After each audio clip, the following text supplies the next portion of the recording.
All right, Dan, you should see it. Should be on your timeline. Yep. Didn't even ask me for approval. Just straight to it.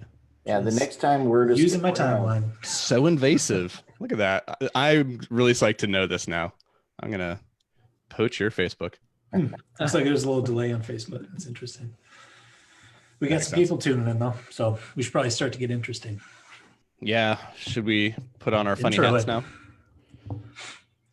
Should we kick it off? Yeah, let's do it. Hey guys, we got a couple people already in here. Thanks for your patience as we're getting everything kind of sorted out. This is the first ever underwriting webinar for apartments between Solaris Capital and Victus Capital. And so the impetus for this was we are apartment syndicators out of Minnesota, Dan and myself, and Rodney is also an apartment syndicator out of Minnesota. So we are representing from the great north, and Patrick is from Colorado here. And we've been meeting up for the last couple of weeks now to just have a little roundtable and talk and discuss multifamily investing. And we got to thinking, hey, let's do a deep dive into underwriting because we're always interested in honing our skills and our craft, and we can learn something from one another.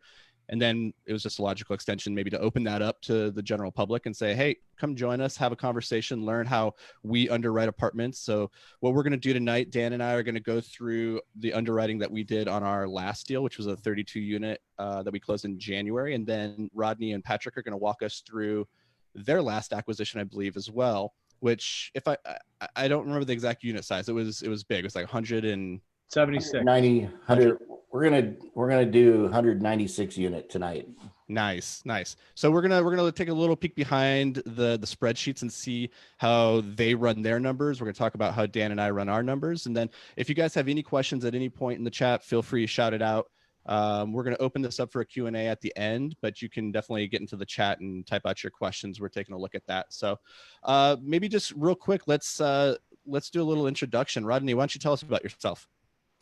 So my name is Rodney Thompson, and I've been involved in real estate now for a couple of years, multifamily for the last year. Right now we have at $11.4 million under management, and we were charging ahead until COVID struck, and so we're kind of on hold right now, but this gives us an opportunity to get our marketing going and work on some other things like our LinkedIn profile. And then let me pass it on to Patrick with Source Legacy. Hi, everybody. Patrick, Source Legacy, partner with Rodney Thompson on our last deal and many more to come. I'm the founder of our company, currently invested in just under 1,300 units, couple passive deals, and some GP positions as well. So I'm excited to learn about Dan and Anthony's strategies for underwriting. So welcome, everybody. All right. Am I next? You are next. Alrighty. So yeah, I'm Dan Kruger. Anthony and I are partnered up on Invictus Capital, and we are, like you mentioned, focused on the Minneapolis-St. Paul market. So I know you guys are out and about in other areas, but we're primarily focused on this market up here. So far, just in St. Paul, but there's a few other deals that have come across our desk, more on the Minneapolis side of things, and we're looking at properties right now that are between 50 and 150 units. So we're scaling up now that we started using the syndication model that we weren't using previously. So been at it since January of 2018. And as long as this COVID thing wraps up, we hope to close on at least one more deal this year. Right on. Awesome. Great introductions, everybody. I think that was stellar.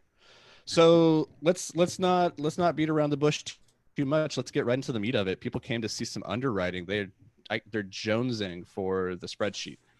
So let's bust out some spreadsheets. Maybe. Yeah, some people look like they're pretty excited for the spreadsheet. I am. I don't know about other people. So who wants to go first? Do you guys want to walk us through your last deal that you guys did? Is it the 190 unit or is it a different deal? That's right. We're gonna walk through a little different deal. this one is one that was down in Mobile, and we didn't actually get this deal. It was last year sometime. Numbers were really good, but it was when I was first starting out, and so ran into a few roadblocks. But it's a good underwriting example, and so I thought we would go over this one.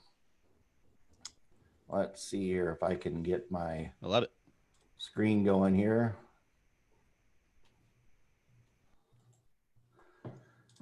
So this was a 196 units and in Mobile, Alabama, and they were looking for $10 million on this one, which was 51,000 a unit. And this is this initial screen here is just a quick look at the property that kind of gives you an idea of whether you need to dive in deeper or not. And this one looks like the preliminary on it was around 109% of asking price. So went ahead and did some further underwriting on it. And on this one, the unit mix was a little bit broader than this, but basically we have 1 bedroom, 1 bath, 2 bedroom, 1.5 bath, small and a large, 3 bedroom and a 4 bedroom. At the particular time that we were underwriting this, we were running a market cap of 6.25%. And I don't know how far we want to get into the weeds, guys, with what all of this is. The cap rate is the capitalization rate for the particular market, and the valuation of commercial property is determined by this cap rate, and you take the net operating income divided by the cap rate, and that gives you a value that is a purported value. And what we do when we do the underwriting is we look at income and expenses to make sure that the value that they're asking is an achievable value that still returns money to our investors, because we're syndicating this with a 506B, and so we have investors that come in and they're wanting a return on their money. That's why they're investing with us. And so we're doing this, we do the breakdown on what the T12 is, which is the trailing 12 months of income. And then the broker will put out an OM, which tells us about the property, about the area. Typically the unit mix that's in there will tell us about what their pro forma numbers are for the property going forward. And then what we do is we look at the numbers that the broker takes or gives us, and we contact a property manager and we check our numbers against what they're giving us. We check sales tax, what kind of loan terms we can get, and we're plugging it all into this sheet to give us a number here that's going to tell us whether this is a good buy or not. And hey, Rodney, yeah. real quick. Austin Adams is asking if we can just zoom in to maybe 115 or 120%. Absolutely. The writing's a little small, and I'm having to squint Yep. too. Awesome. How about So- 140? Is that better? Yeah, it looks great on my end. That looks good. Yeah, that My looks end. better. Yeah. Yeah. Yeah. So one of the things that I see right off the bat, it looks like that you guys have your entrance cap rate at 6.25, but then you factor in a worse cap rate at exit. I'm assuming that's a 5-year hold that you guys are looking at. Yep, this is a 5-year hold, and there's a reversion cap rate or escalation cap rate, some people call it. And this takes into account that the cap rate, because the property is going to age the cap rate is going to change over time. And this particular one, because it's 5 years, you don't count the first year, but it would be 4 years of adding 0.15% to that. And that's where we come up with the 6.85. Yeah, I like that. We do a similar reversion there. It's a good idea for you guys that are watching to always factor in that your cap rate at exit is going to be worse. It might be better, but it's always better to be conservative and plan for it to be worse. Quick question. Did you, I apologize if you already said this, but the market cap rate is 6.25%. Is that the cap rate you were planning on buying it at, or is that just the market cap rate? That's the market cap rate. That's the cap rate that we are hoping to buy in at. Okay. The market's bearing this cap rate. And I know a lot of times you see brokers will break out and tell you what the cap rate is going in based on their pro forma numbers. Yeah. And we don't typically underwrite off of that. Yep. Never. Because the brokers tend to be a bit aggressive. This is an understatement. Just a bit. So on this particular one, they were asking 10 for it. But we were going to offer 9.8. 9.8. Yeah. And let me see here. What's your expense ratio? We normally do 50%. Okay. I'm going to stop sharing here for just a second, guys, because I did not start the recording. That's okay. And I'll kind of jump in really quick, Rodney, before you start recording. So that initial screen that Roddy started off with was just for the listeners. We call it a quick and dirty. So Dan, you asked what the expenses would be. We always use 50%, and that'll kind of give us a good idea moving forward, whether the deal makes sense or not. So if we have a ton of assets hitting our inbox, that's the quick and dirty is a really good way to filter those bad deals out if they don't make sense. And so you can start rifling through deals that actually do make sense. So yeah. And 50% expense ratio is a good starting point because it's pretty conservative, right? Yeah. Like it's probably not going to be more than that in most cases, unless it's a pretty old building with a lot of issues. Yeah. And so you can hopefully assume that it's not going to be worse than that. You can improve on it. Yeah. And just to let you know, Rodney, I can download the video that's streaming on Facebook after it's done too. Great. So Perfect. So let's just keep running. It's rolling now, so we're okay. Good. We got our bases covered. We got our bases covered. Mercy had a question in the chat. She said, "Can you please elaborate on the future loan?" So yes, she's seeing. I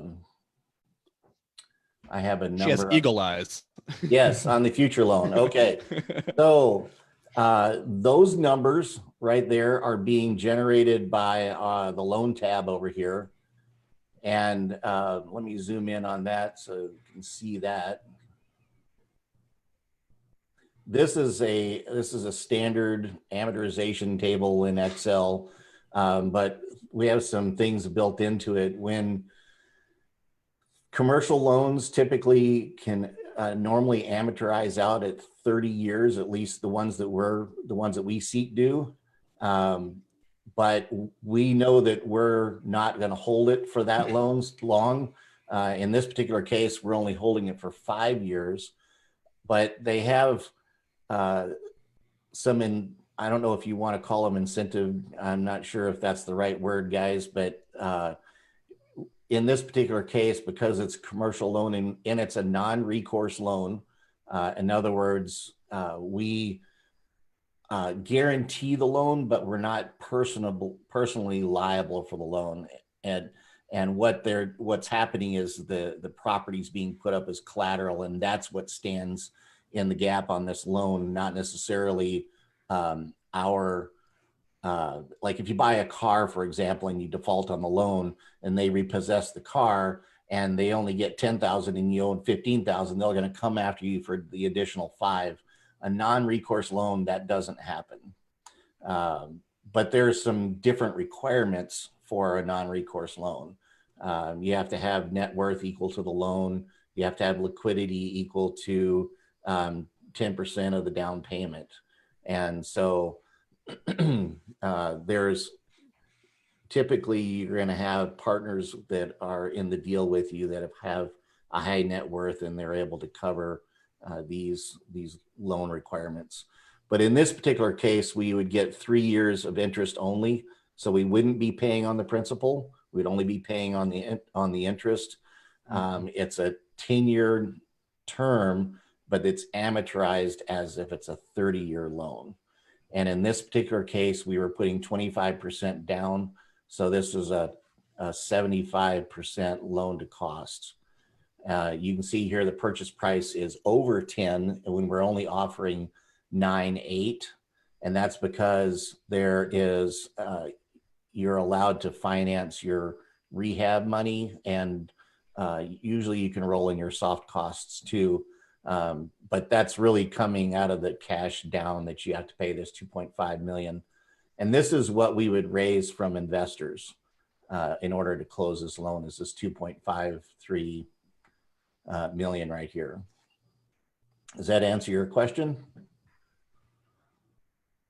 And if somebody says, do you use a mortgage broker? Yes, we do. We have a mortgage broker. Patrick and I have a mortgage broker out of Dallas that we use. And she's able to shop our loan around and get us the best price, or shop our deal around to get the best loan. Yep. So that's where the future loan, the reason why it's called future loan is it's the loan that we're going to. Current loan would be if this was an assumption. This particular property was not an assumption. So some things that we assumed going into this is that we were going to offer 9.8, cap rate of 6.25. Our rent growth was going to be 10%, 9%, 8%, 8% on the 5 years, and an economic vacancy of 12%.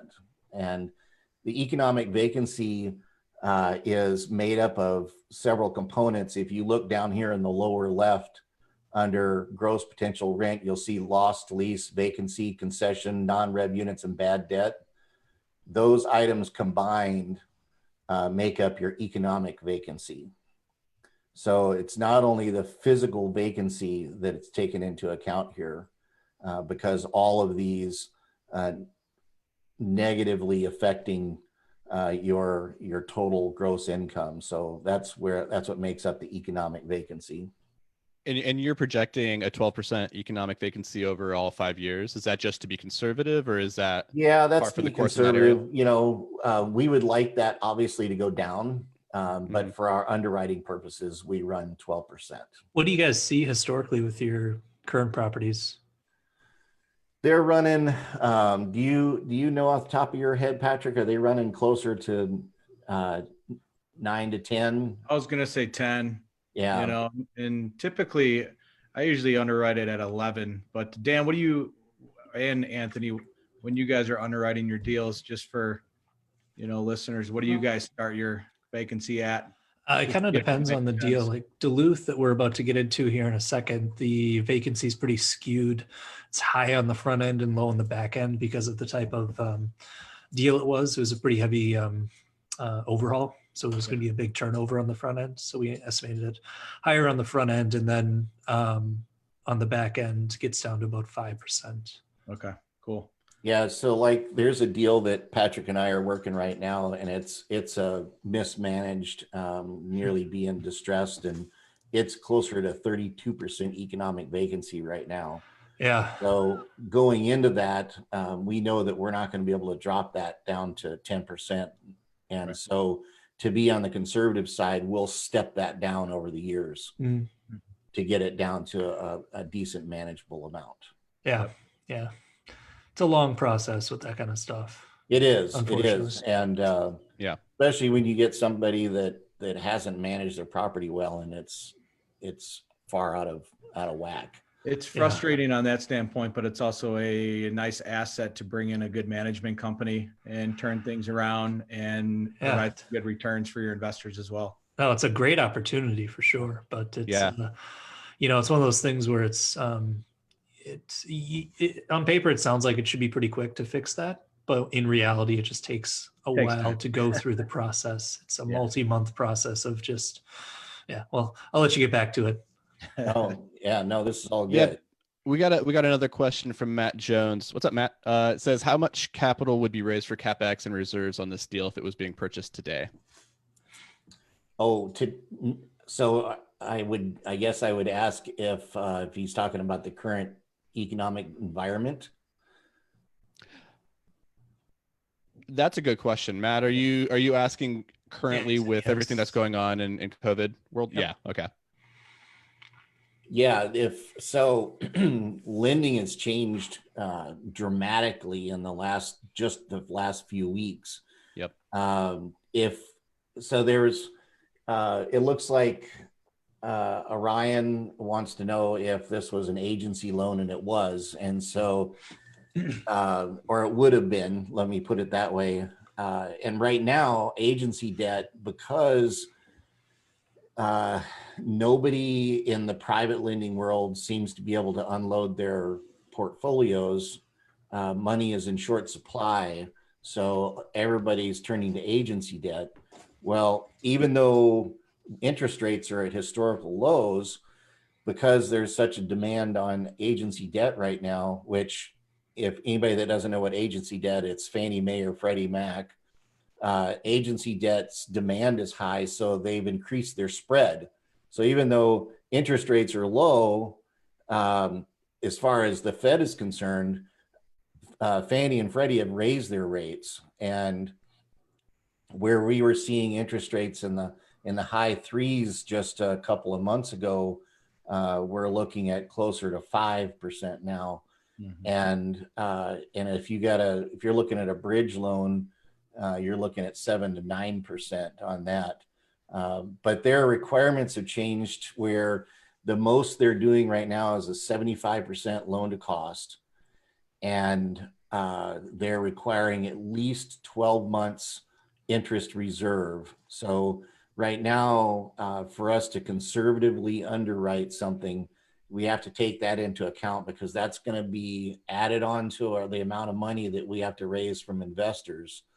And And that'll lower the return. it's too. going to affect, initially it's going to affect your returns. What'd you say? Oh, I said the same thing. It's going to lower the return. Yep. Mhm.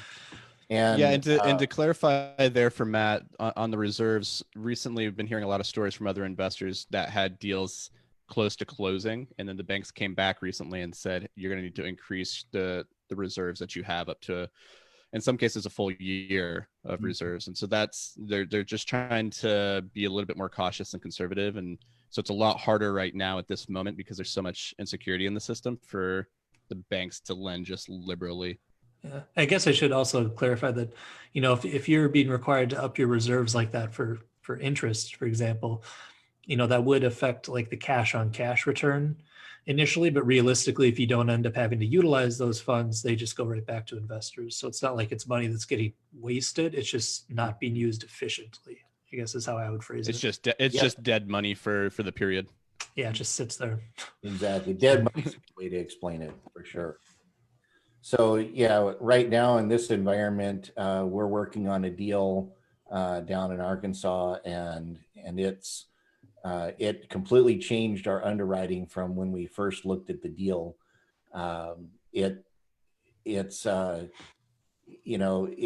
if sellers don't need to sell right now, most of them are either pulling their units off the market, or they're willing to take less because they have to sell for one reason or another. Now, have you guys asked any like smaller community banks or anything to see what the situation was with them? No, I talked to our lender that we use and our group uses all the time today for our bridge loan, for example, for the Arkansas deal Rodney's talking about. We underwrote it at a 5%, but she's like, you're looking at more 7 to 9%. And a lot of bridge lenders, they're completely maxed out on credit lines. So there's really not a lot out there. Mm-hmm. So you bring up a good point on looking local if you do have that relationship. But yeah, I personally don't. I think it takes a pretty beefy relationship for them to take on something like that. But it's a good point. Yeah, because I You just guys- know that it's Do you guys typically look at private debt? we usually do community banks. Is that what you mean by private debt? Yeah, that was probably not a right choice because it's not private money per se, but I guess recourse versus non-recourse. Yeah, we do recourse on the stuff that we do. Okay. Just because the types of deals that we do are usually pretty heavy value add opportunities. And Fannie and Freddie don't want to see something where your occupancy coming into it is less than stellar, and or your financials from the seller aren't that great, right? So the community banks, where we have a relationship with them, they know us, they know the previous deals we've done, they know the area, they know the product really well. They're comfortable taking those types of things on. So That's that's always excellent. what we've done. Yeah. Mhm. The thing is, well, Roddy and I, we're out of state investors, so he hasn't really looked too deeply into Minnesota, and I'm Colorado, kind of priced out at this point. So we'd be looking at a local Arkansas bank, Yeah. So yeah, it brings up a good point. So something to think Hey, about. Dan, Roddy. we got a question in here. What do the terms look like on the recourse loans? You know the insides and outs of the Duluth loan. Yeah, pretty close to agency. The main difference is going to be the amortization period. Rodney's getting a 30-year amortization. We're getting 25. Interest on ours was 4.25%. And it was a 5-year or 7-year. Because the underwriting I had 5.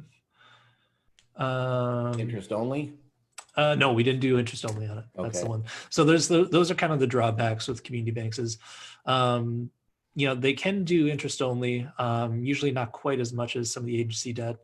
The amortization period, it's tough to get above 25 years. However, if you look at the difference between those two amortization periods, it's not a big difference. Honestly, it doesn't rock the boat too much. And recently interest rates, with what was going on with the Fed and dropping rates up until just recently, community bank rates were getting down towards agency rates as well. So the nice part about them is they're,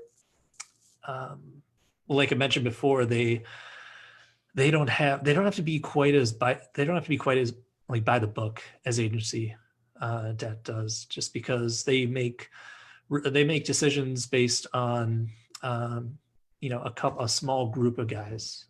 So with the banks that we use, it's usually between 1 and 5 people that make the decisions, and all those guys are local and they know the guys running the deals and they know the areas, so they can make kind of like a more of a personality and relationship driven decision, as opposed to just looking at numbers and guidelines that going by the book. So that's the nice part of working with them, is you get that flexibility, but you don't get quite as robust of the terms. And especially as you get bigger and have a bigger track record, someone like Ken McElroy or Grant Cardone, like the terms they get on their agency debt is just ridiculous.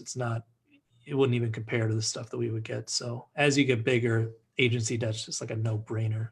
Yeah. So Yep. Cool. So where are we at on the sheet? So we don't need to go into all the details of what all these numbers are, but we can show here that this was really a pretty smoking deal. We were looking at cash on cash of 15 plus, and an IRR. Let's see, where is the error? down here? Oh, Well, sure. I don't know if this is Damn. accurate. 43%. What That's a the big hell? number. A bit high. How does that happen? That is amazing. What were we thinking? I know. Why didn't we go for this? I think there must Should have paid more. Is there an error in there? There must be an error, because Could be. it can't be that high. You add an extra 0 to the sales price or something. Yeah. Typically, we're looking at 15% or higher, so that's a bit high. Yeah, typically we're at 15%. I think that Okay. this one was probably around 19%, I would say. Okay. Yeah. Arion in the chat says, "Take my money." Yeah. Yeah. Actually, Yeah, it looks like year anybody that 5 wants to give me something. money on this deal, I'll take the phone calls afterwards. So I remember this. It was a good deal though, Rodney, and I'm not too sure why we didn't. it was a great deal, and our Was it like a broker issue that you're saying? no, it was it was so we were new. So this is a really old deal. We Yeah. were new. We were waiting on the PM to give us some information, and the call for offers date came and went, and we didn't get to participate. So Lesson learned. yeah, lessons learned. We know how to work the deal now. It was also in a new market for us and our group in Alabama, and we recently closed in Montgomery in December, and realized that it is an excellent market for investors and sponsors. So I think that was another, should we do it? Should we not? And it just kind of came and went, like Rodney said. But Now, when would you have theoretically closed on this? Like what time frame was this in? this was last year, early last year, wasn't it? Yeah, Rod? this would have been around closing around July, 1st July, I think. Okay. Yeah. Cool. So you said John Woodrich is pointing out investor profit of 9.8 million. And the net profit line there in the bottom left, it looks like 14 million. Good Lord. Yeah. something Something fishy going on at this property. Pretty amazing. I think that there's We got you, John. in sales 5 price. years. Yeah. In 5 years, we doubled the value of it. That's how awesome we are at managing our property. Apparently. I don't know where the snafu came in this because Where's all the, numbers up here sales look price? good.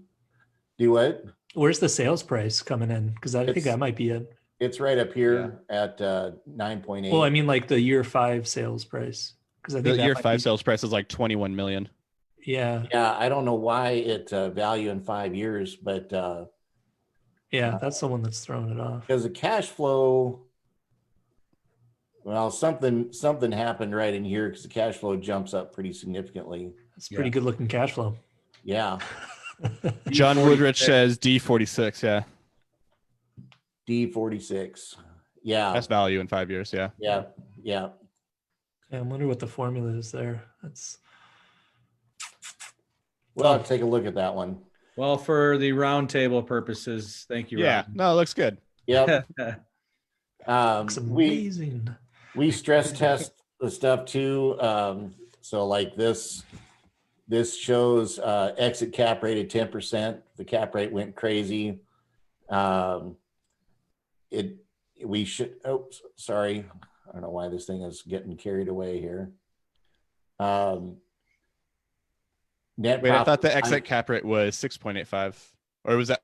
Oh, that's a sensitivity test that you're doing. Yeah, this is Okay. 10% cap rate. So if cap rate went crazy, we'd only make 500 grand, but the investors wouldn't lose money.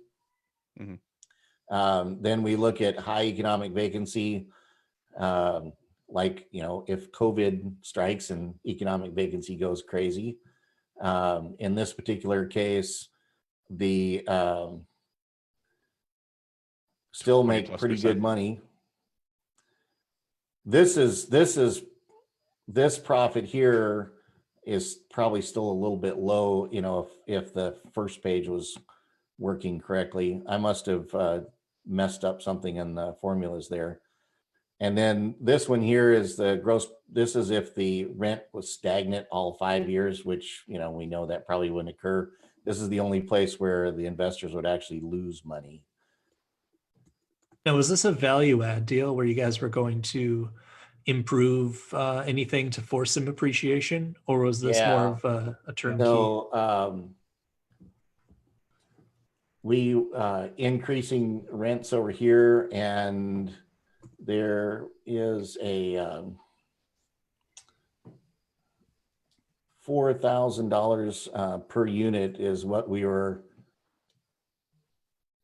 right here is what we were Okay, shooting for. gotcha. per unit. Mhm. Yeah, that's So that's a typically what pretty we good look amount of for. rehab then. Yeah, it's typically what we look for, some type of value add strategy, And how much Uh, room was there on the rents from market rent to, um, from the current rents to the market rents, like on a dollar basis? As far as the difference between market and what they're actually getting, Yeah. this Mhm. property was actually right on, right close to the market. So Okay. we would have realized our additional rents from the renovations. Gotcha. Okay. So then was the idea there that coming in with the renovations, it was going to bump it up into like a higher tier class of what the market rent could justify? Yeah, these apartments were they looked like townhomes, and I mean they even have a couple of 4-bedroom units there, and the outside was pretty nice. This particular deal actually had an extra 5 acres of land, but we didn't calculate that into any of our underwriting because we wouldn't probably do anything with it other than maybe look to sell it off. But the all of the interiors were classic. They hadn't touched the interiors since they built it, and it was 96 is when this particular piece of property was built. Mhm. But they had taken very good care of the exterior, so the exterior was in great shape. Very cool. Like it. Anything else before we move on to the next one? I'm good. Nice. Thanks, Rodney. All Thanks for right. the question. I like the way that you guys do your sensitivity testing there, looking at modeling stagnant rent, cap rate, just going bonkers, and then also crazy vacancy. I think those are three really good scenarios to look through. Well, in times like this, you kind of have to, Yeah, Not saying it's going to get that bad, but who knows? if ever there was a time. Yeah. Good stuff. All right, Dan, do you wanna walk us through? Let's do it. Salute. Let's do it. If anyone in the room is interested in any particular aspects of, I saw a question hanging out here. I think we answered this. I just saw in the Q&A, agency loan. All right, sorry, got distracted. If anyone's interested in any specific aspects of the underwriting, just throw it up in the chat box or something and let me know. I can focus on that. But what I'm going to do is I'm going to share a spreadsheet just like Rodney did, and I'm going to start a kind of a 50,000 foot view and just show you like how the spreadsheet is structured, and then kind of break down some of the elements of the deal. And Yeah, and just a reminder to everybody, we're gonna open it up for Q&A at the end. So if you have some big burning questions that you want to pick these guys' brains on, just save it for the very end. okay, all right, can you guys see that? Mm-hmm. Alrighty. Yeah. So spreadsheet starts out with a summary tab here. Pretty much, I'll just start off. This is a 32 units in St. Paul, Minnesota. We closed on this last in January, a couple months ago. So the first tab of the spreadsheet that we've got here is basically just entering in some general information about the building. So we've got number of units, upfront capex, acquisition costs, purchase price, market cap rates, terminal cap rate growth per year, which is what Rodney had as well. I think you guys had 15 basis points or 150 basis points. We have or 15 basis points. We have 10 basis points for ours. So basically 0.1% every year. We're looking at seeing that cap rate increase. And then we've got a 5-year hold and closed in January 2020. We've got our loan information here. We just did a regular 80-20 loan. There was no construction component to it like Rodney's had. I think you guys had a construction component to your loan, right? Yeah, we had rehab dollars in there. Okay, gotcha. Yeah, so in our scenario, we raised all the capex funds and brought that to the table with cash, and so then the bank brought 80% of the capital, and then we just needed to come up with the down payment, closing costs, and then the capex funds. So moving on here. This is going to show us where the current rents were, as well as projected future rents based on what the business plan was. So this one had 21 bedrooms and 12 2-bedrooms. And the average rents in the 1-bedrooms when we came into this were $738. And the average rents for the 2-bedrooms were $846. And market rent in the same area, $850 to $925 for 1-bedrooms, $1,000 to $1,200 for 2-bedrooms.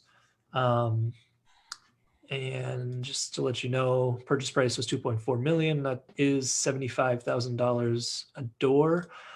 Up here in our area, that is really, really low for C-class assets. Things are trading for 90 to 110 a door. We've refied a few properties recently, and they're always appraising at over 100 a door. And so picking up something at 75 a door was a heck of a steal. So just to kind of set the tone, because I think your guys' was about 50 something a door. And that's just to kind of illustrate the difference in certain areas. You know, if we were looking at New York or California, things would be 3 times as expensive. And if we go to Michigan, like around Detroit, we'll find something for like probably 20 to 30 grand a door. So it's really, Dan, really location. Do you want to explain why, what it was about this particular deal that there was so much value kind of baked into it? What type of lift it was? Horrible management. Yeah. Yeah, basically the current owners had owned it. It was a husband and wife combo. They owned it for, I think it was 1999. They got it, if I remember correctly. And for that period of time, the husband was pretty much the property manager, the maintenance tech, the contractor, everything. And sometime within like the last 16 months or so, I think when we started looking at this deal back in September, it was sometime in the prior 12-month period that there was some sort of health issue with the husband. I think it was a heart thing or something. And basically the doctor said he couldn't be doing as much work as he had been doing. And so for that entire period of time, they just kind of let it slide. All their other properties were in the northern suburbs. This one was over in St. Paul. And it got the short end of the stick as far as management's concerned. So they let some rougher tenants stay there just because they wanted to keep bodies in units and try to get some rent. They didn't upgrade anything for years on end because they just basically did the bare minimum to keep the thing running, but didn't want to put any capital into it to keep it up to par with the rest of the market. So it basically just been mismanaged for a while. And that's why it was selling for 75 a door, because realistically, an asset in the same physical condition with slightly better tenants could easily sell for 90 a door. So realistically, what we could do if we wanted to is just go in there, improve the tenant base, and do no physical rehab whatsoever, turn around and flip it for 90 a door. If that was our thing, we could do that because the bones were good. The building was good. It was just the tenants that were in there. Yeah, and the area in particular, the street that it's on, it is by far the turd of the street. And so really turning it around is bringing up the rest of the community there. It's actually a really cool location. It's right across from this nice little park and open area. So yeah, no, it's I mean, that's really kind of the unicorn deal for people who are newer to real estate is you want to try to find something that is like the trouble building on the good street, basically, or you want to find the ugly duckling in the good neighborhood, because you can't really change a neighborhood, but you can change a building. So if you find an opportunity where a single property is of lower quality than everything else around it, that's great, because you can improve the building and the neighborhood's already at a higher standard. So that was basically the value add opportunity here. So Nick Shevelin's, hey Nick, is asking a question of whether or not this was on or off market. It was off market. Yeah, sort of. Yeah. So it was kind of a weird situation. The broker that brought it to me was someone who was following me on Facebook just from the content that I was putting out around this kind of stuff. And I hadn't met him in person. And so he just shot me an email randomly and said, hey, I got a deal. We haven't met before, but this might be something that you're interested in. I was like, heck yes, this is something I'm interested in. And so it turned out that what turned out to be a wholesaler had brought him the deal. And it was kind of a weird situation. The wholesaler was initially representing himself as an agent. And then when we got to the LOI stage, he tried to add his name onto the LOI that we put in as one of the owners of the building. And so we started figuring out something fishy was going on. Turned out he was just a wholesaler, didn't have anything under contract with the seller, wasn't an agent, and was just trying to squeeze his way into the middle there, but had nothing in writing with anybody. So we just bypassed him, went straight to the seller, and took it from there. So yeah, it was off market, but it's actually a building that's been on a lot of people's radar for a while. People have been trying to get this previous owner to sell for a long time. I've had more than a few people tell me that this is one that people have tried to get before, but she's kind of an interesting one to work with and never wanted to sell for whatever reason. So yeah, this was technically off market.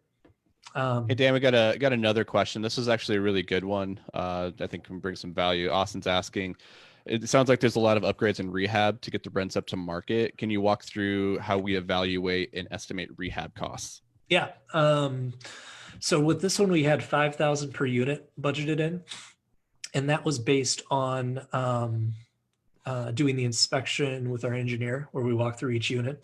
So while I'm doing that walkthrough with my engineer, he's looking for, all the structural things, roof, foundation, boiler, windows, electrical, plumbing, all that stuff. While we're doing that, I'm taking notes on what he's saying about all that stuff. I've actually got a recorder going too when I go through with him, because there's so much information that I've got to try to retain. But at the same time, I'm going through with a sheet that I create with each unit, writing down everything that needs to be upgraded in order to get it up to market rent. So then after I get all that information, I create a unit by unit budget, and so that's how we back into the CapEx budget that we need. But on this one, it was an average of $5,000 per unit. What are those renovations? Primarily cosmetic. We're not really doing anything where we're like converting like a 1-bedroom to a 2-bedroom or anything like that. But primarily it's going to be flooring. There's a lot of older grungy carpet in there. So this is a 3-level garden style building. So the top 2 floors actually have hardwood floors under all the carpet. So we're actually able to just rip the carpet out and refinish the hardwood on those, which is great. But then appliances, refinishing cabinets, new light fixtures, new paint, redoing the bathrooms, at least new vanity and new mirrors and resurfacing tubs in some bathrooms. Other ones have a little bit more work that needs to be done. And then new doors in most of the units, new closet doors, stuff like that. It's not that expensive really. I mean, the doors we're getting are like $50 or $60 or something. So stuff like that goes a long way as far as improving the appearance of the property. But the real money spent basically in the bathrooms. That's kind of the most expensive room, and then the kitchens usually. So, but yeah, basically just cosmetic stuff. There are some new windows that we need to get in some of the units as well. I think about half the building had brand new windows, exterior windows, and the other half had some that are a little bit older. And so we're going to kind of slowly work our way through those as we need to. And then common area improvements would be carpeting, paint, and lighting in the common areas. So. Hey, Dan, just a quick note. I think something to mention, when I first got into multifamily and thought about upgrades and rehab, I was always like, granite countertops, they need them, right? Yes. But yeah, I think it's good to note that not all areas really call for that. Exactly. That's a really good point. A lot of people do over upgrade. So you want to make sure that you aren't overspending for your market. If you're in like the hot neighborhood with like the, empty nesters in their 30s, like the trendy crowd who has, a lot of disposable income, they'll pay top dollar for higher end items. If you're in like the C class or even like the lower end of the B class, you could put granite in there, but you're probably not going to get a rental premium for it unless you're in like, the hot neighborhoods. Exactly. So you really need to do the stuff that looks really good, looks really clean and is functional and great, but isn't expensive. So, laminate flooring, we happen to have real hardwood floors in this building on 2 levels, which is great. But, on like the bottom level, it's laminate flooring. For a lot of the cabinets, we're just resurfacing them instead of replacing them.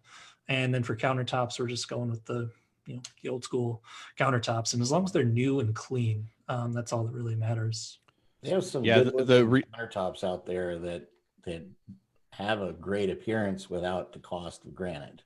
Yeah, they look a lot like granite, honestly. And even some of them you can resurface countertops as well if you don't even want to replace them. It's kind of interesting. They have these kits you can get at Menards for that. Yeah, and the resurfacing of the cabinets or the countertops is a really good, often overlooked solution. A lot of people will go into these unit upgrades and say, we need all new countertops and cabinets, and that's going to cost you a pretty penny. And sometimes you do need to do that, but it's also worth looking at, hey, is the bare bones of this pretty good? Because refinishing it can go a really long way. Yeah, I think about so far about half the units we've done. Well, no, I'd say about 30% of the units that we've done, we have put some new cabinets in. But pretty much just because we're kind of rearranging the kitchen too. The way they were set up originally was kind of funky. Yeah, if you've got good bones and you just want to give it a fresh look, even just new cabinet doors can go a long way. Yeah, it's amazing. If you put a coat of paint on and new handles, you could spend maybe $50 total, and they'll look brand new. So that stuff really adds up. I know it doesn't sound like a lot, especially if people are starting with smaller properties like duplexes and triplexes. But like if you save even $500 to $1,000, multiply that by 32 units or 190, however many you guys had, like that adds up quite a bit, especially when you scale up here. So you've got to start to kind of watch every penny because those expenses can really compound. So any other questions there, or should I pop back into the spreadsheet? No, get back in it. Alrighty. So yeah, basically you've got a pretty nice upside here, at least 100 to 150 on the one bedrooms as far as increased rents, and then a nice big potential bump in the two bedrooms, which is nice. To be conservative, we just anticipated getting up to like 826 and 1,000 within the first year, and then 860 and 1130 by year two. But realistically, we've got properties in pretty much the same area right now, and we're getting 925 for one bedrooms and 1,200 for two bedrooms easily. So we know we can get these numbers, but to be conservative, we anticipated it taking a little bit of time, which in retrospect is good because we've got coronavirus now, which isn't the best for marketing units, but it's actually not, it hasn't been quite as big of an issue as I initially thought it was going to be when this all started going down. So is that 20%, Dan, on your first year for your 2-bedroom, 1-bath? Is that a calculated number, or is that a what you're shooting for? That's just hard coded. So that's just what I plugged in based on my anticipated rehab schedule. And this, I should say, this spreadsheet was put together a decent time before closing.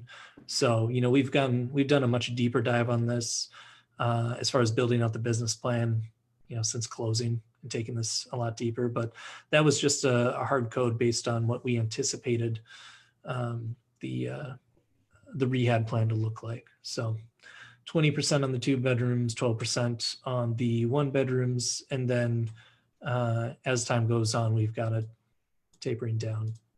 And those future vacancy rates are basically based on all of our other properties that are in the same area. So I look at an average of what our stabilized properties are doing and plug that in for our future values.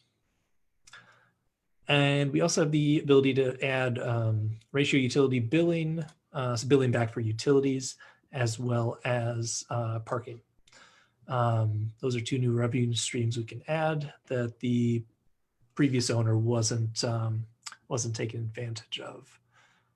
And then, these are the average rents as time goes on, average 1 bedrooms and average 2 bedrooms. So you can see by year 4, we're getting about up to where the current market is actually. And I think I was actually, I think I was pointing at this before when I was talking about vacancy, but I should have been pointing down here. So vacancies down here, current 5%, 15% in year 1, and then back down to 5 in future years. So next we've got our expenses. And And this is just an abbreviated version for the sake of doing underwriting on an initial pass. Like I said, we usually do a more comprehensive deep dive as we get closer to closing. So, you know, we've got like utilities consolidated into just one line item. So that would be electric, gas, water, sewer, and all that stuff included in one line item, which isn't ideal, but I try to keep it clean for at least this first pass. Previously, the previous owners didn't have any kind of management fee or anything. They were just attempting to do it themselves. So that was an expense that would get added in after we take possession. Then we've got insurance, taxes, and general administrative. What else here? Cash flow summary. So this is just showing us what the income is going to look like. Vacancy in year one is decently higher because of all the rehab work that's going on. Then we've got our NOI down here. And then property returns, it's everything from the previous tab with our debt factored in. So we've got our after debt cash flow down here. We've got our cap rate at sale increasing. And realistically, this year one cap rate is a little high. And I did that on purpose, but I've had 3 properties appraised recently in the same area, same type of quality, and they were coming in at, I think, 7.1 and 7.2 on those last 2 appraisals, and it's been dropping. Obviously, different world now, so we'll see what appraisals look like this year, but we started our cap rate in year one a little bit above what it actually is, just to be conservative. And then we've got an increasing at 10 basis points per year. And for those people who aren't aware, an increasing cap rate means that you're going to get less for your property when you turn around and sell it. So it's a little counterintuitive, but you know, if you're buying a property, it's good to see the cap rates going up. But if you're an owner and you're trying to sell it, you actually want to see cap rates coming down because that means you're going to get more when you try to sell it. So it's a little counterintuitive, but you know, when we have our underwriting, having the cap rate going up is conservative because that means that when we turn around and sell it, we're not getting the rosiest scenario coming through. Some other metrics that we have coming in here that are important for underwriting is the debt coverage ratio. This is a big one for lenders. So if you're underwriting a property and you're trying to figure out if a lender is going to go for it, the DCR is a big one that lenders look at. I've heard about a few different numbers that lenders like to see, anywhere from like 1.2 to 1.4, I think. I don't think I've heard about anything less than 1.2. But, not recently, no. Yeah, I mean, I'm not talking about the last 2 months. It's probably like, I don't know, they're doing 1.6 now. Yeah, I don't know. I don't even know. I haven't asked. I haven't even bothered asking lately.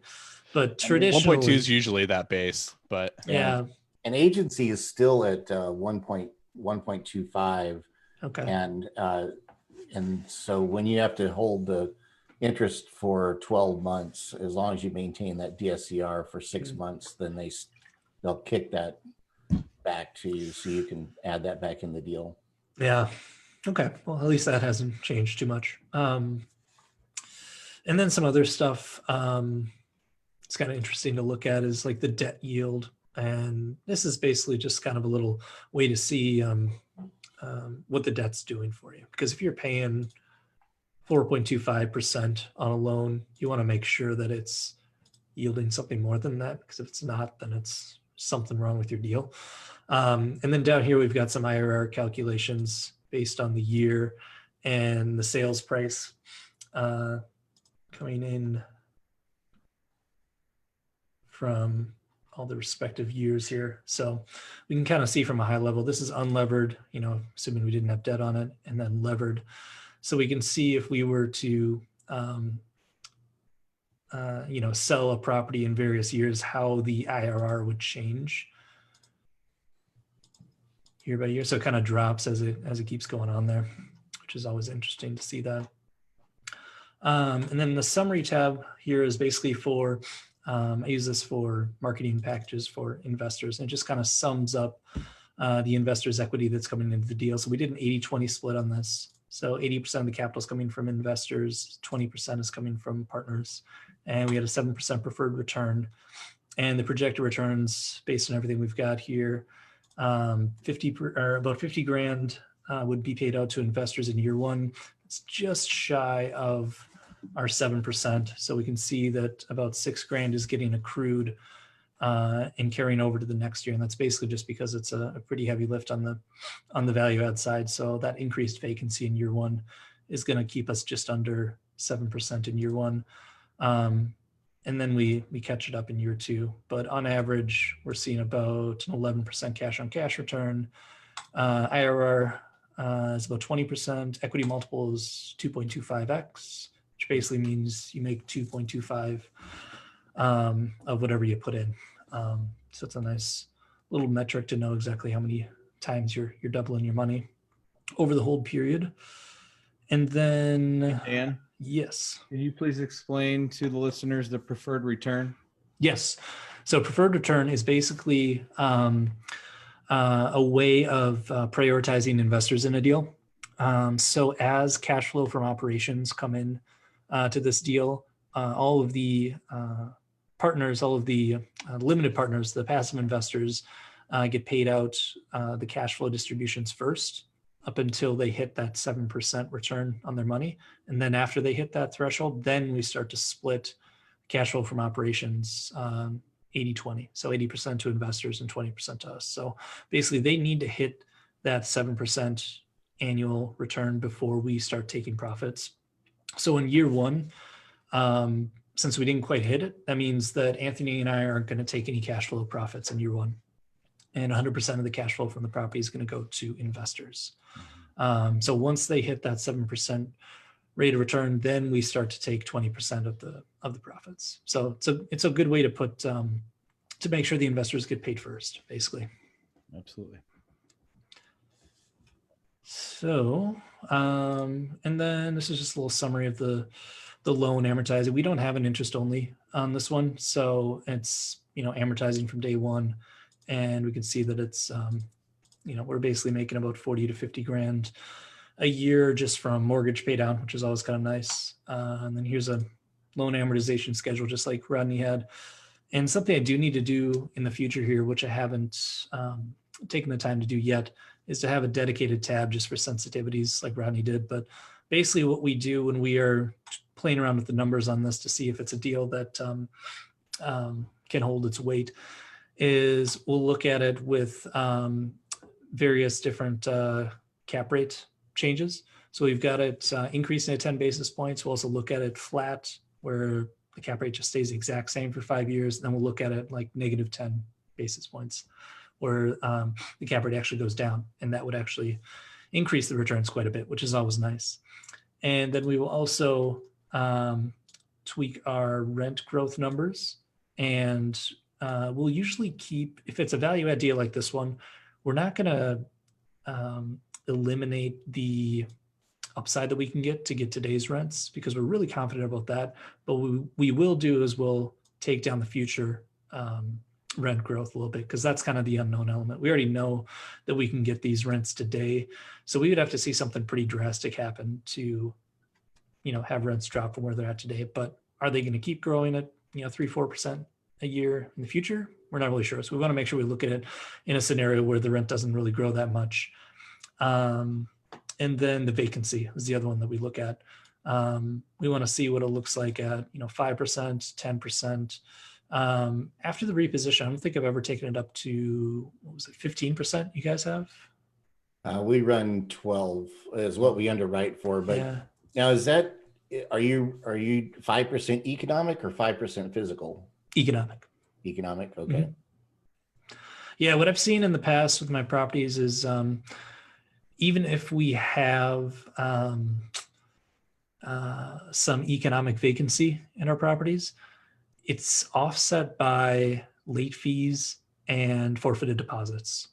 Mm-hmm. So those usually end up being a wash for me. And that's just going off of the performance of my properties.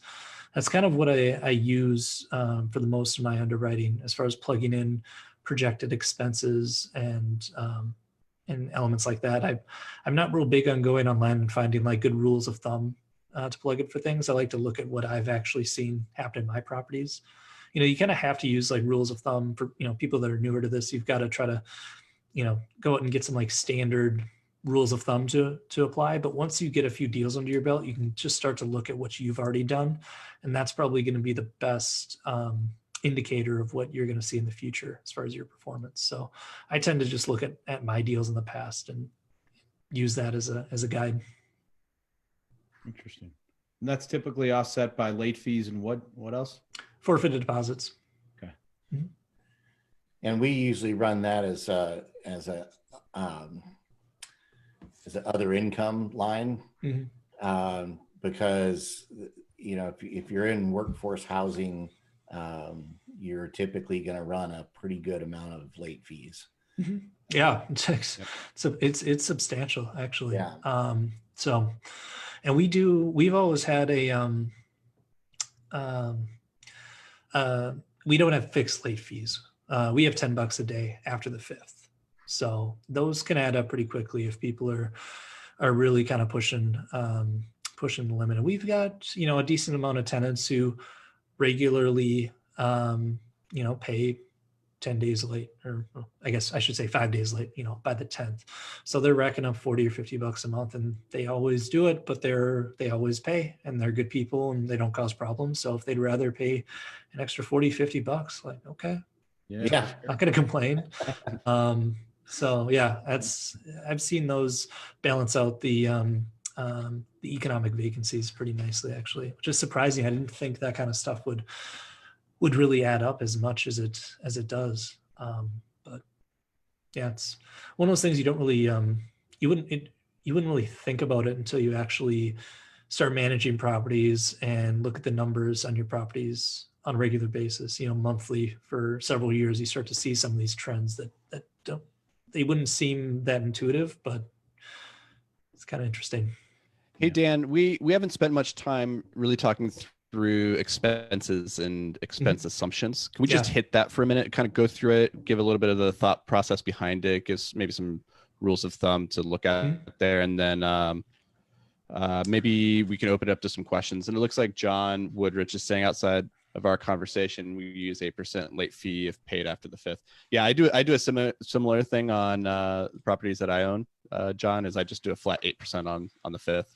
Yeah, the thing I've seen with that is, then they lose slightly different. They lose the incentive to, they lose the sense of urgency. I've noticed, because after the 5th, you get an extra 8% on, and then, well, what's the incentive to pay it before the 20th or the 25th? Yeah. If you have that situation, well, evictions start getting filed on the 10th. Yeah, that's.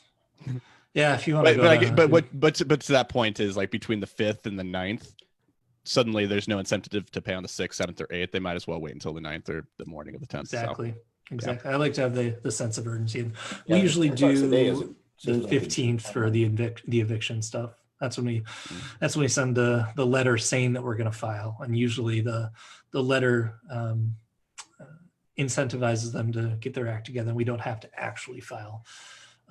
Which is nice, because I've only done one actual eviction since I started. Is Minnesota considered tenant friendly? It's getting more friendly. It's kind of in the middle.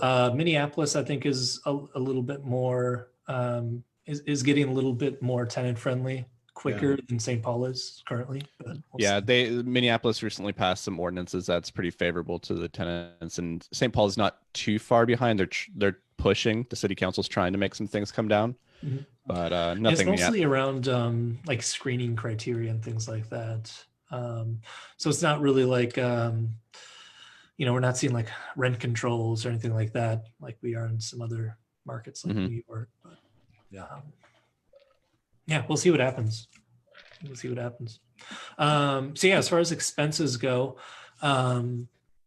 initially when I first started, I got a lot of my information from just Googling average expenses and just looking at. Wait, how do you spell that again?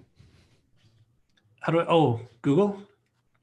Yeah. wanna go to what's that address? www dot G. Okay. No, I would just go to Google and just start random. I would just Google average expenses and just look at tons of different people's stuff to try to find some trends and try to find some stuff that I could feel fairly confident in. That's like what I did for my first property because I had no idea. So I just tried to look at as many different examples of other people's underwriting and try to find some logic behind it, like a per unit type of rule of thumb for things. And then after having, I think once I got to like my second property and had that for like 6 months between those two properties, I was able to see some trends forming in the stuff that I already had under my belt, which was nice because then I felt a lot more confident about using expense numbers from properties I already have.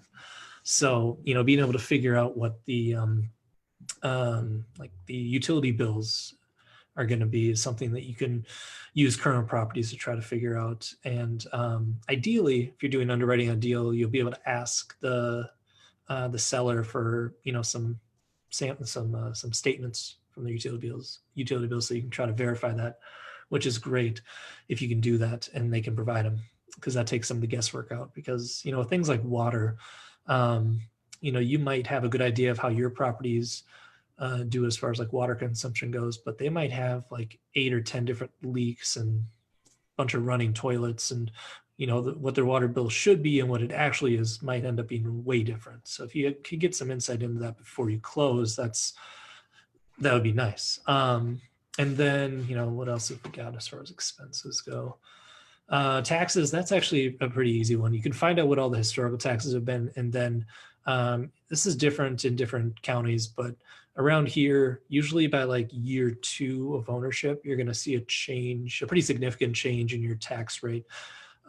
Just because when a property changes hands, the county assessor is going to see that transaction. They're probably going to reassess the taxes for the property. And that usually kicks in around the second year of ownership up here. But from what I understand, I think different parts of the U.S. and different counties are going to have different systems for that. So it might happen sooner or later in other places, but more than likely, you're going to see a pretty significant bump in taxes, and you want to build that in because I think a lot of people miss it, especially newer people who are underwriting properties. Yeah, I was going to interject there too. That is can be one big gotcha that a lot of people seem to miss is changing taxes, and it can significantly affect your NOI. Yeah, especially if someone like the previous owner had it for a really long time. Yep. And they were kind of flying under the radar with the assessor's office. And, as soon as it trades, then that's the catalyst for someone to notice. So if someone has owned a property for 10, 15, 20, 30 years, really take that historical tax number with a grain of salt. And you can usually look up something called a mill rate too for your county and figure out, theoretically what the future tax rate's going to be based on your area. You can even just call up the county tax assessor and say, hey, what's the formula that you guys are going to use? Get that number so that you can be as accurate as possible. Ask when you're going to reassess too, because like for us, because we're in the Southeast, it varies from state and county, and we like this one deal we were working, we called on, and they said, no, even though it sells for more than what it sold for the last time, we won't reassess for another 3 years because it was just assessed. Good. So, nice. Yeah, that was great news for us. And but yeah, the taxes, you really need to get in touch with somebody and make friends with somebody down at the assessor's office that can give you a good valuation and what it's going to cost you, and put that in your underwriting, because that can really set you back if you don't. Yeah, I usually assume, a good 20% increase, but up here we can usually kind of fudge our way to it. Somewhere between like 1.7 and 2% of the most recent purchase price is going to give you a pretty conservative estimate of what it should be in the future. But like with most expenses, I take what I think something's going to be, and then I add a little bit more just to kind of cushion it. So, the other things that you would probably want to take into account are going to be insurance, repairs, maintenance, payroll, management. If you're going to be outsourcing that to a third party, cleaning services. What else would be in there? Any other expenses, big ones I'm missing there? Admin, at least for us, I mean, you're a little bit different because you're not running employees on prem, right? You're not you don't have like a full-time leasing agent or anything like that. I do have a full-time property manager, full-time maintenance guy. Okay. Um, You spread that across all your properties? yeah, just even across the board. So I take their costs divided by how many units we have and apply that to each property. Landscaping. I don't know if you brought that up. Marketing. That's a good one. Snow and lawn care. Up here we've got snow, and that could be expensive to get moved. But basically outdoor groundskeeping and then interior cleaning as well. Some people will do like a caretaker type thing where they have a tenant who's responsible for keeping the interior of the building clean. I've tried that a few times, and having something like that can work as like a backup option, but I've never really felt like they've really kept up with it when I've tried it. So we just have a cleaning service come once a week to all the properties and do the common areas now. And that's at least you would consistent. just give them a break on their rent if they were taking care of the interior. Yeah. Yeah, and I'll still leverage that a little bit when it comes to some of the snow stuff. Like if I want a tenant to just go throw some ice out or something, like for those snowfalls where there's a little bit of a gap between when our snow guy comes to shovel and plow, and then if people need to get up and go to work and he doesn't get there until like 7 a.m. or something, having a tenant who's kind of available to do little stuff like that and then give them a little break. But I don't want to 100% rely on a tenant to do all the common area cleaning, because it seems like it's more often than not, it starts off really good, and then as the months go by, their I don't know, their motivation to do it or their consistency with it starts to kind of dwindle. So just having a cleaning service come once a week is much more consistent.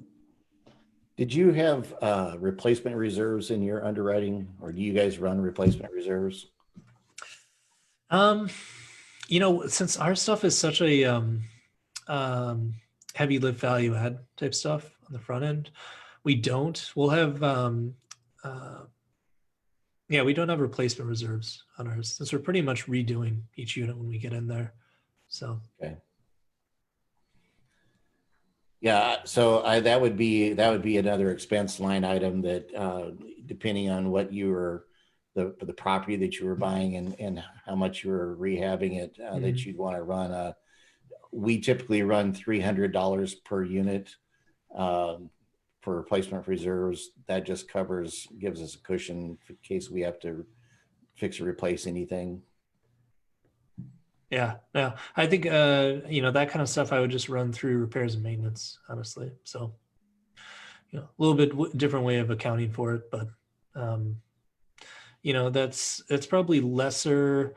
I guess if we bought a deal that was more turnkey, or there was less capital improvements on the front end when we take over, I'd probably prioritize that a little bit more. But since everything that we're doing on the front end is so extensive, I don't anticipate things being too much of a heavy lift going forward as far as unit turns. I think we're getting a lot of things taken care of when we come in on the front end, so that should keep the unit turns on the back end pretty quick and easy and pretty low cost. Mm-hmm. Cool. That's awesome. Hey, let's quick open this up to some questions. If anybody in the chat has something that they've been sitting on and a burning desire, we can let you in, get you a mic. Dan will come over to your house real quick with a microphone for you.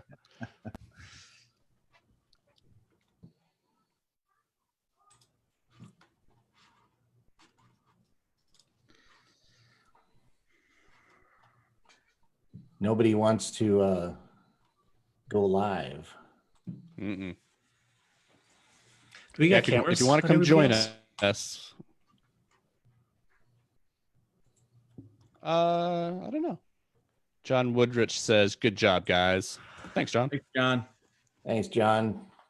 Thanks for all you Much that appreciated. tuned in tonight. Appreciate it. Yeah, absolutely. This was we weren't sure what to expect if anybody would even show up, so awesome to have you guys here. Yeah. Let's see. Arion says, and Arion, I don't know if I'm saying your name right. I'm sorry if I'm not. He's asking, are you all buying now or waiting until the market absorbs COVID? Great question. Yep. Both. That is a good question. Rodney and I had a discussion today with a broker. So a deal kind of came back to us, but our numbers are, I don't know what to say. We're going to have to see if numbers make sense. If they do, we might move forward. We definitely need some time. But that's a big question mark and a great question. So As a general rule, we're kind of sitting tight, I think. yeah.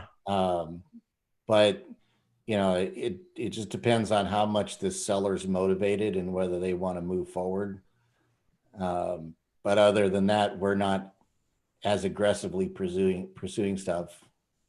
And the deal flows slow down, too, because people have pulled their properties off the market. They know that if they don't have to sell, they're just going to wait this out.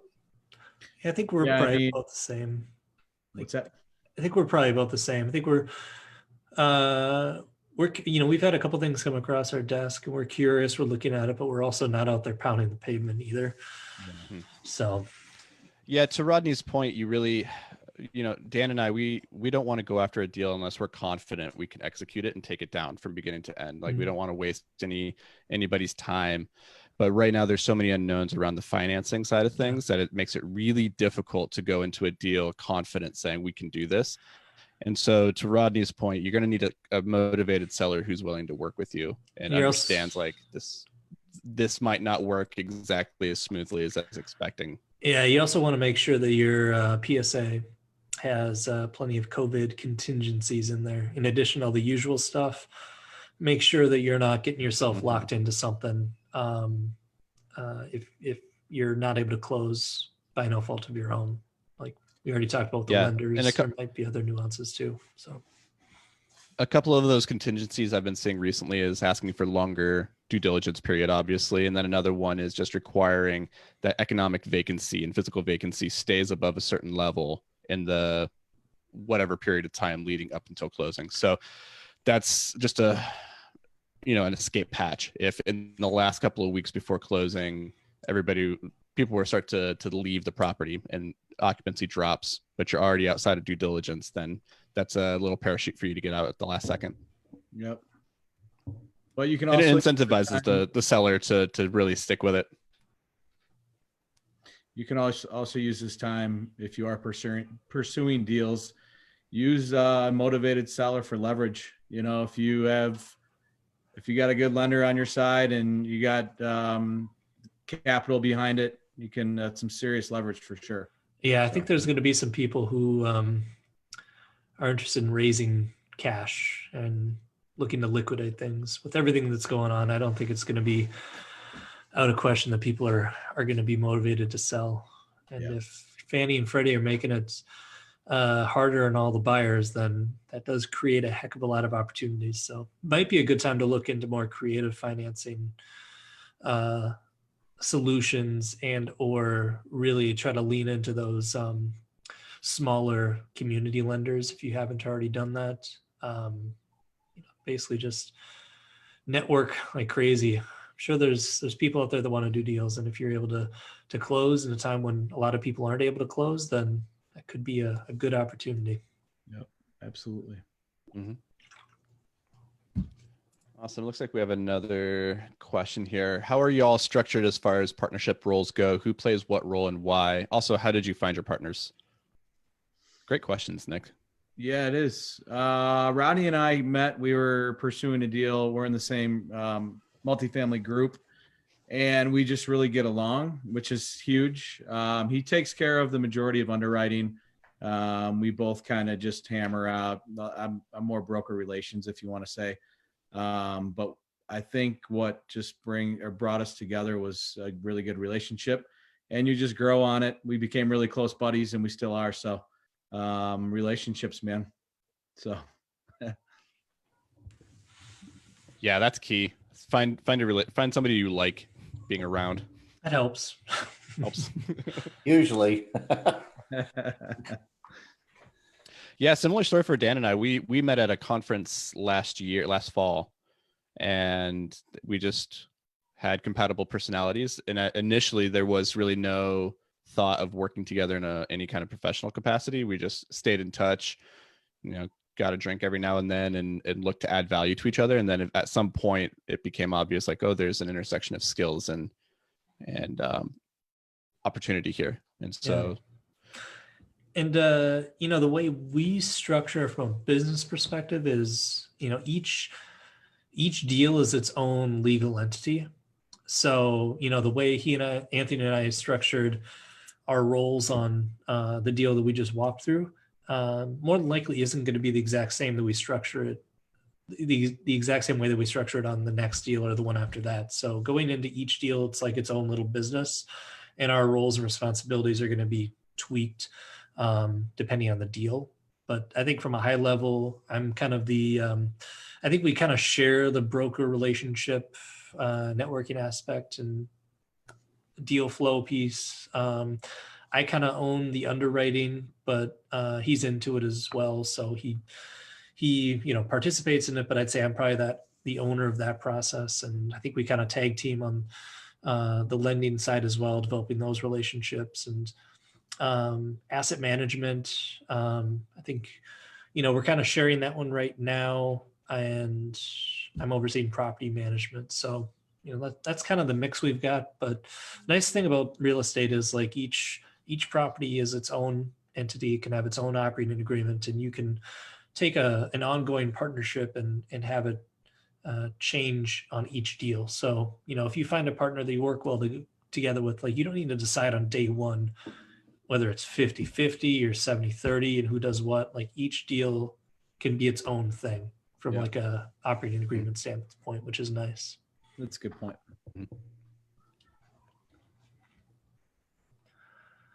Rent strikes. Got another question here. Yep, there you go.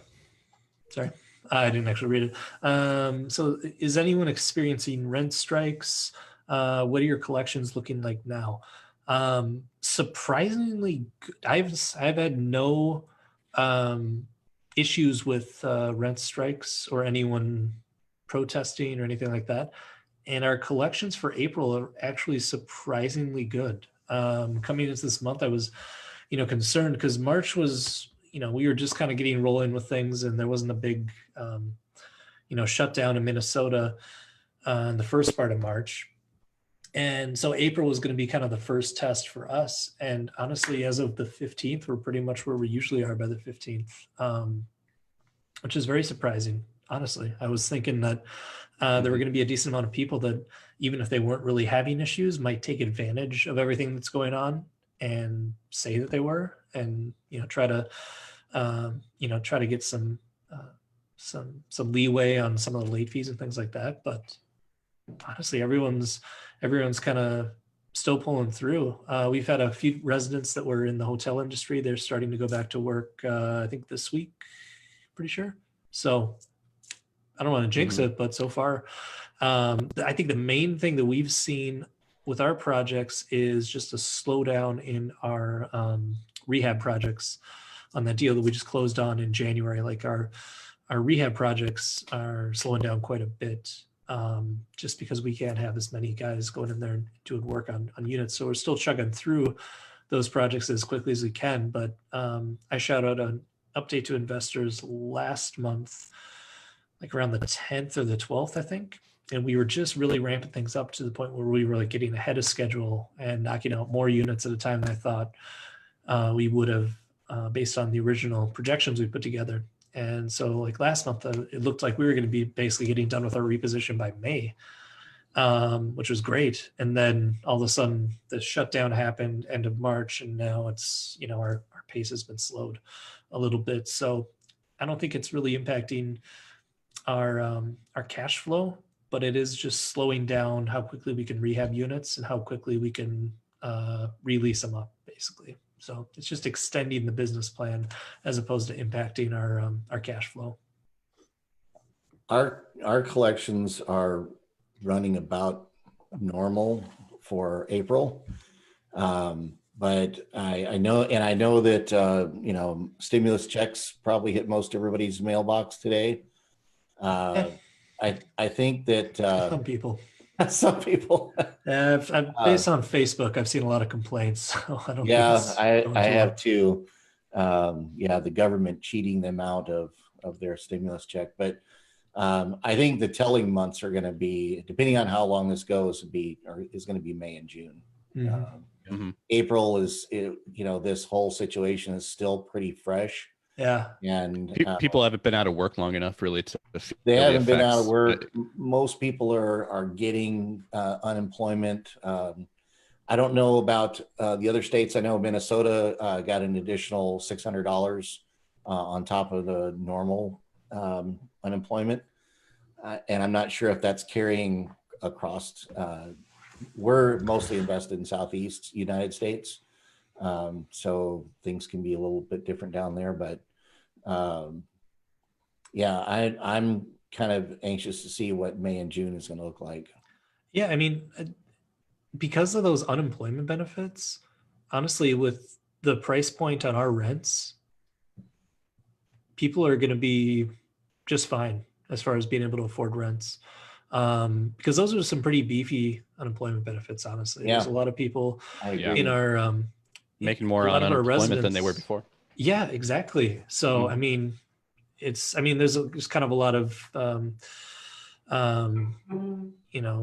controversy about that, whether or not it's just going to incentivize people not to go back to work because they're making more. But in our position, being in the rental business, like those are pretty damn good. So if people do get laid off and they end up on unemployment, then they're still, from an economic perspective, they're still going to be able to afford their cost of living, which is good. So fingers crossed that's that not an actually unfair goes smoothly. But it's not an unfair argument that people might be not incentivized to go back to work. My other business is a light manufacturing company, and we have the go ahead to fire up manufacturing on all cylinders. And we have two individuals who've chosen to stay on unemployment, which is totally fine. Like it's not a big deal, but it just, it's a strong incentive. Hey, so I gotta John respect Woodridge commented people that go by the numbers, Yeah, heck yeah. Yeah. They're making the numbers right make call for them. sense.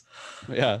So John says most people who made under 60K are actually make more on unemployment than working. The $600 per week is a federal bump, so most tenants are in good shape. And I'm reading these out because I guess somebody texted me and said that not everybody can see the chat, what everybody's saying. So Okay. Yeah, it defaults to just the panelists. So they gotcha. That. You can change that, Rodney. I don't know if there's a button there if you click the 2 and then just click all panelists and attendees. So and each person will need to change that. So depending on whether you want to ask a question to just the panelists or to everybody, then you as the attendee will just need to change that. Yeah, just so you guys all know, John Woodrich is a tax genius. So if you guys have any tax questions, hit up John. Nice. Maybe we need to have John on one of these. Yes, that's actually a good idea.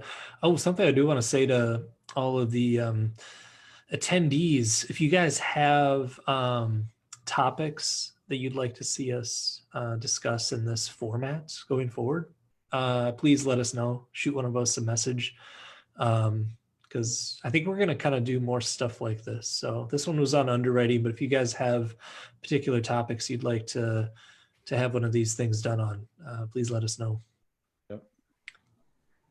John says he's on break after our fake tax deadline.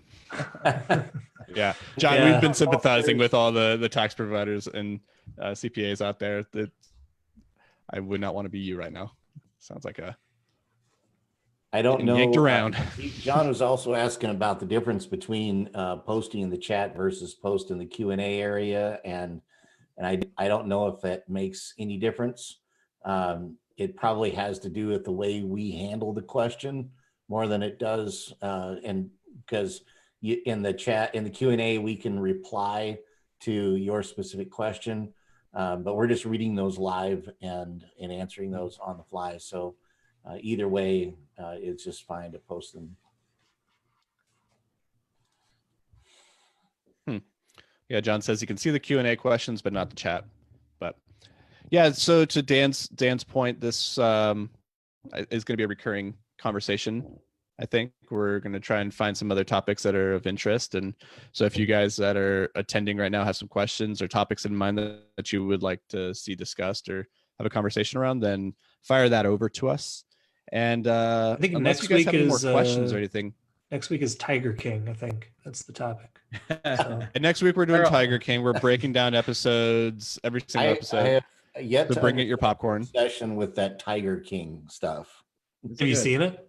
No. Ugh. It's like watching a dumpster fire, man. You just can't turn away. Yep. A dumpster fire within a dumpster fire. It's Inception. Anyways, All right, guys. So I'm Everyone, gonna thank call you. it then. What's that, Patrick? No, I said thank you, guys. Thank you, everyone. no, thank you. Oh yeah, absolutely. Thank you. Thanks everybody for joining us. We'll catch you guys next week. Be well, be safe, stay home. Don't go crowd people at the grocery store like Dan. Hey. All right, guys. All right, guys. See you in the Talk to next one. later. All right, I stopped recording, and so we'll catch up with each other. And Cool. Sounds good. I don't know. I'll download the Facebook video and throw it in like a Dropbox folder and share it with you guys. It says I can download it. So at least I'm hoping I can, because actually you posted that to mine, Rodney. If I can't, I'll let you know, because I think sometimes only the person that posted something can download it. Well, I bumped all the attendees off, so Kicked them out. Sweet. I kicked them out. All right. So now we can say how we really feel. Yeah. So that went pretty good. Are we still on Facebook Live though? That is a good Yeah. question. Yeah, we are. Yeah, we are.